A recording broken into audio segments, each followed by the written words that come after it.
maliit na lang. Very good. Arne, gusto mo ano video? Gusto mo ano? Ay, pinapaitan? Ano ba sa review mo? Ano ba alam mo rin?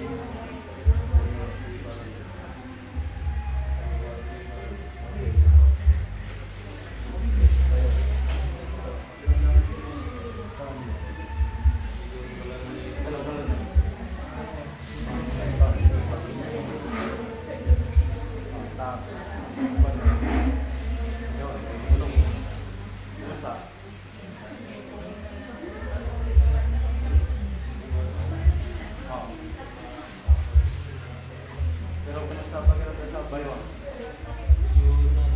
Yan na, gumana yung pakiramdam. Hindi na yung dati na masakit. Tumutundi yan sa pagbabago ngayon, mawawala na. Yung nga may binapay lagi ha. Sige. Pakiramdam mo. Wala na. Hindi na. Wala na ba? Hindi ba talit na? Sige. Wala na singaw. Ito yung may sakit ng... Anong stage mo? Cancer? Stage 3 cancer. Ilang dito sa ano mo? Sa katawan? 2 dito. Ngayon, mabuhay na siya. Laging tandaan, walang posible kulot. Hindi ako napagaling sa kanya ng matagal sa si Lord. Tandaan ninyo, lagi niyo ibitayin si Lord hanggang sa pagtulog, sa pagkain, si Lord lagi natin panguna. Minsan nakakalimutan natin siya. Minsan iiyak na si Lord. Hindi mo alam, lahat ng ibitay mo sa kanya ay masaya siya. Nabalisingan lahat ng mga pagkain ninyo. Walang sakit darating sa inyo, basta nakuunan nyo si Lord. Si Lord ang bibigyan ng buhay, si Lord ang nagpahilaw ng katawan, si Lord ang lahat binigay sa inyo ng kagustuhan sa kalupa. Sa Kanya pa rin tayo lumapit. Amen. Amen. Ang Lord, walang posible sa Kanya. Amen. Buhay tayo lahat. Full Lord.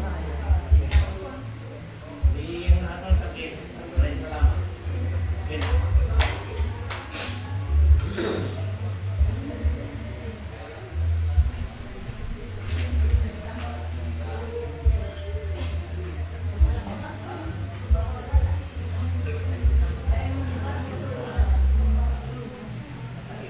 Kailan pa yan?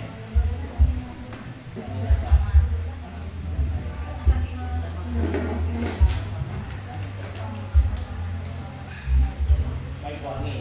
Ano bang alam mo? Oh, grabe yun talaga. Yun talaga ang alam mo. Ano ulit?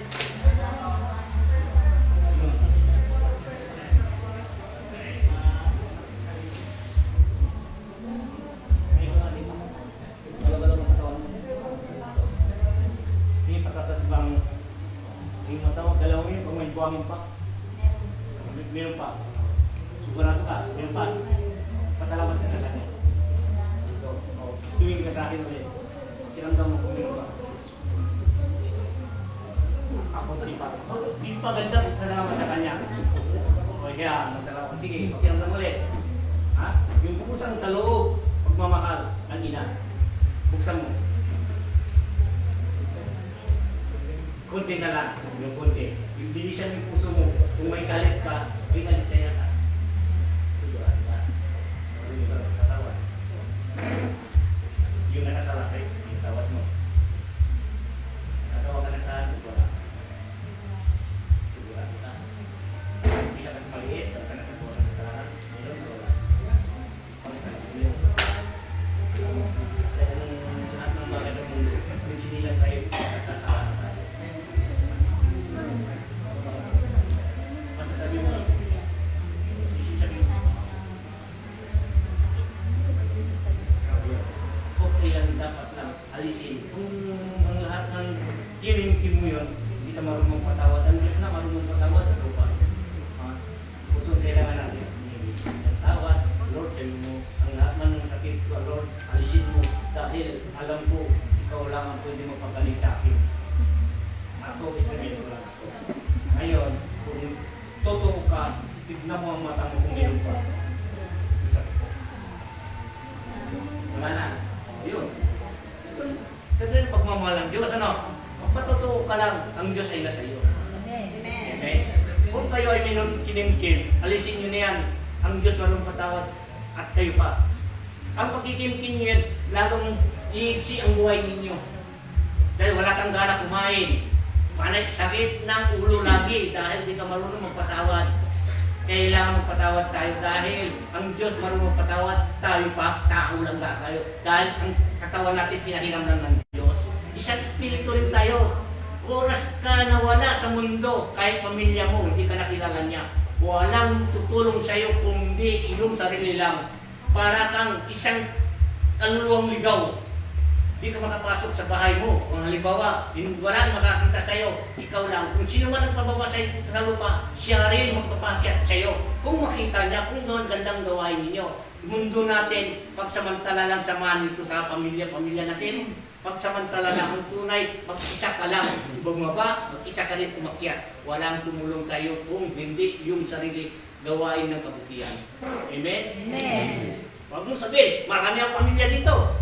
Marami akong anak dito. Huwag mong sabihin, oras kinuha ka na. Wala yan. Zero balance ka. Mag-isa mo na sa mundo. Hanapin mo na yung magliligtas sa iyo. Ngayon lang, binagan ka lang kayo ng gabay. Hindi ang magulang mo nagbigay sa iyo, ang Diyos.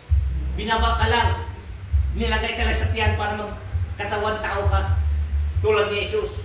Pumasok ko Mama Mary at nagkatawan tao siya. Huwag mong pagpasikat kayo, marami kayong pamilya. Kung oras kinuha ka na ng Diyos, mag-isa mo na. Hindi mo na alam kung saan ka pupunta. Hanapin mo kung sino man ang pababa sa iyo at siya rin ang magpapakyat sa iyo. Masarap may katawan. Kung oras na wala ka ng katawan, wala na rin pamilya mo. Tapos, kasi kahit nandiyan ka, ipuin mo pamilya mo, hindi makakakita sa iyo dahil isang hangin ka lang, isang espiritu ka lang. Puso, huwag niyong suprahin ang inyong mga ugali hindi maganda. Pagdating ng oras, 100,000 ka magsisisi. Wala na yan, tapos na. Mag-isa ka na. Hanapin mo na kung sino man ang nagpababa sa iyo. Ano man ang ilaw yun din ang ilaw ang aakyat sa inyo sa taas. Dito, pagsamantalang tayo dito. Dito sa lupa ay parang sasakyan lang tayo. Ito, nagbibiyahe lang tayo. Ang tunay natin takanan ay sa Kanya. Amen? Yun lang ang aking sasabihin sa inyo. Kung gusto niyo bumalik sa Kanya, kung gusto niyo madagdag ang buhay ninyo, gumawa kayo ng bagay na maganda para sa Diyos. Gumawa kayo ng maganda para sa kapwa niyo at sa pamilya niyo. Dahil iisa lang ang hiniling ng Diyos. Magbago ka na. Ang pagbabago, yan ang kayamanan niyo patulog sa Kanya. Yan din kayamanan niya ibigay sa inyo ang pagbabago. Hindi kayamanan ng pera. Hindi na kayo pamilya. Kahit marami kang pamilya, kung masama ka, hindi ka kasali sa pamilya yun. Ikaw magliligtas sa iyong sarili. Pagdating ng oras, iyak ka na. Wala ka ng pamilya. Ikaw lang, espiritu mag-isa. Ikaw ngayon magkakanap ng kaligtasan. Gusto magligtasin mo ang sarili mo. Ligtas mo ang iyong espiritu para kayo ay matulog sa Kanya. Amen? Amen. Buhay tayo lahat. Okay.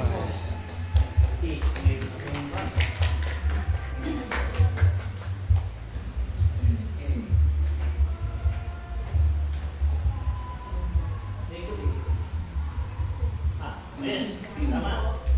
Kasi kailangan natin para wala tayo sakit. Lagi hindi tayo natin si Lord kumain. Dahil si Lord